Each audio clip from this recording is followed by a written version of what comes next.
আমার দিকে দেখুন। আসসালামু আলাইকুম রহমতুল্লাহি ওয়া বারাকাতুহু। আমি এস এম বদরুল আলম, কলসি, বাঘারপাড়া, যশোর। আমার এখানে সরিষা চাষ করছিলাম, রাস্তার পাশ দিয়ে লাগিয়েছিলাম প্রতির জায়গা। সেই সরিষায় আমি পানি দিচ্ছি এখন। সেই সরিষা এটা আমি সংগ্রহ করেছি অনেক দূর থেকে, অনেক টাকা ব্যয়ে অল্প কিছু সরিষা নিয়ে আসছিলাম। সেই সরিষার গাছ দেখেন, এটা অক্টোবরের শেষের দিকে আমার রোপণ করা। একটা একটা করে গাছ দিতে বলছিল, আমি দেয়নি। আমি একটু 2টা 3টা 4টা 5টা গাছও দিয়েছি। সেখানে এখন আমি পানি দিচ্ছি। সবার জন্য এটা দেখার বিষয় যেখানে কিভাবে গাছগুলো হয়েছে।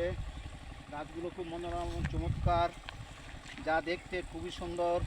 এখন এই গাছগুলো যখন ফুল আসবে তখন দেখতে আরও ভালো লাগবে। সবাইকে লাইক করার জন্য এবং সাবস্ক্রাইব করার জন্য অনুরোধ করা গেল। আমি এখানে চাষ করব, বোরো ধানের চাষ করব। পেঁয়াজ চাষ করার জন্য বলেছিলাম, কিন্তু সেই চাষ করা হয়নি। বীজ নষ্ট হয়ে যাওয়ার কারণে এখন আমি এটা বোরো ধান করব। গাছগুলো দেখলে মনে হচ্ছে কেমন ধরনের।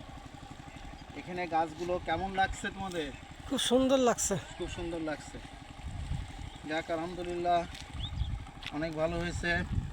সবাইকে ধন্যবাদ। লাইক এবং সাবস্ক্রাইব করার জন্য অনুরোধ করা গেল। যশোর থেকে, কলসি, বাঘারপাড়া, যশোর। সৈয়দ বদরুল আলম, 0155243116।